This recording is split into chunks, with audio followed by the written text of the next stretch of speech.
नमस्कार, मी ध्रुव रुपारेल, अध्यक्ष petrol dealer association Pune. हा व्हिडिओ पब्लिक मध्ये जे गैरसमज आहे की पेट्रोल पंप बंद राहणार आहेत त्या संदर्भात प्रकाशित केला जात आहे।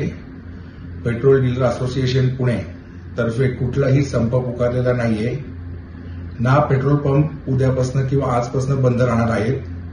कृपया करून जनरल पब्लिकला आवाहन केला जातो की कुठल्याही बातमी किंवा खोट्या बातम्या किंवा अफवांवर विश्वास न ठेवता पेट्रोल पंपांवर गर्दी करू नये। ऑइल कंपनी आणि असोसिएशन ह्याची पूर्ण कोशिश राहणार की तुम्हाला पेट्रोल डिझेल सुरळीत भेटावे। कृपया करून अफवांवर आपण विश्वास न ठेवता गर्दी करू नये हीच आमची विनंती।